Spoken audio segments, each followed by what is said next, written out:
Kepresidenan tahun 1999 tentang telekomunikasi pasal 1 internet sebagai bagian telekomunikasi pasal 22 larangan akses tanpa hak keterbatasan fokus pada infrastruktur bukan konten. Kemudian Undang-Undang nomor 19 tahun 2002 tentang hak cipta pasal 72 ayat 3, sanksi bagian 3 maksudnya sanksi pembelajaran program komputer implementasi minim akibat budaya pembajakan, peraturan Bank Indonesia nomor 5 5 sampai 8, PBI tahun 2003 transaksi elektronik perbankan dasar hukum e-banking awal. Kemudian inisiatif inisiatif civil society, laporan laporan ICT Watch pada tahun 2006, pada tahun 2003 lokakan lokal karya nasional pertama Cyber Law Indonesia pada tahun 2005, rancang akademis Undang-Undang ITE oleh Konsorsium Universitas 2007, DPR mulai membahas UU ITE. Kemudian bagian 3 yaitu era Undang-Undang ITE 2000 tahun 2008 sampai 2016, konsolidasi regulasi, yaitu proses legalisasi 2008, catatan paripurna DPR pada tanggal 21 April tahun 2008, penyusun Pansus DPR bersama pemerintah demokratif Depkominfo, Depkeh, debat kritis pasal mulatif pasal 27 bagian 3 tentang pencemaran nama baik. Kemudian ada kebebasan berekspresi, kekhawatiran aktivis dan akademis, implementasi 2 tahun sosialisasi nasional, implementasi dan kontroversial data, SafeNet, South Asia Freedom of Expression Network pada tahun 2010 sampai 2015, 100+ kasus pidana berdasarkan Undang-Undang ITE, dominasi 70% kasus terkait pasal 27 bagian 3 pencemaran nama baik. Tren peningkatan 300% kasus tahun 2013 sampai 2015. Studi ICGR, Institusi for Criminal Justice Reform 2015, pasal paling problematik pasal 27 bagian 3, pasal 28 bagian 2 dengan pasal 29, dampak cleaning effect menurunnya kritis publik, rekomendasi revisi pasal karet. Kemudian di keempat, era revisi Undang-Undang ITE 2016 sampai sekarang menyempurnakan,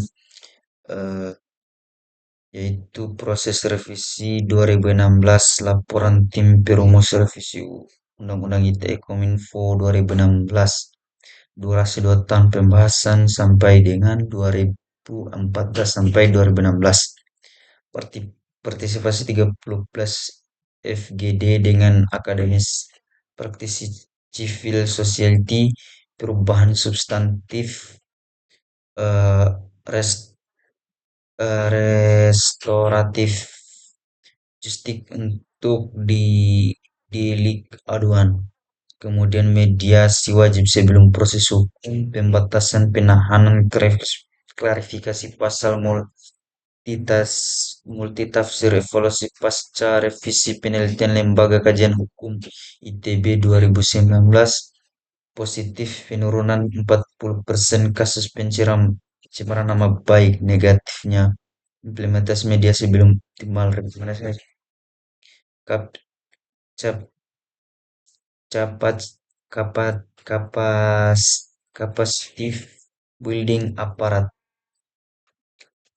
Kemudian kelima, perkembangan kelembagaan, struktur instrumen penegak hukum cyber, peta lembaga BSSN pada tahun 2020, Badan Cyber dan Sandi Negara BSSN dibentuk 2017 melalui Perpres nomor 53 tahun 2007.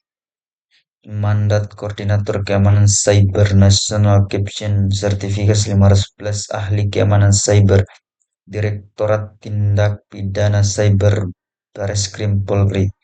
Evaluasi 2003 Subdit Cybercrime 2010 Direktori Cybercrime 2020 penguatan kapasitas forensik digital.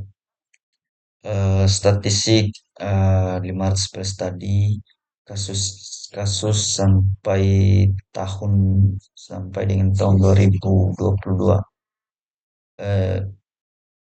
ID card Indonesia Computer Emergency Response Team.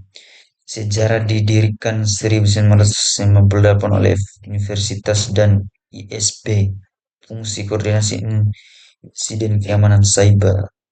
Kemudian keenam, perkembangan regulasi komputer, kerangka hukum teknik terkini 2023, peta regulasi Kominfo 2023, Undang-Undang Nomor 27 sampai tahun 2020 tentang perlindungan data pribadi. Proses 10 tahun pembahasan invasi data Protection Authority. Peraturan pemerintah pendukung PP nomor 71 tahun 2009 penyelenggaraan sistem elektronik. Kemudian PP nomor 80 2009 perdagangan melalui sistem elektronik dan regulasi RUU keamanan cyber, RUU ekonomi digital.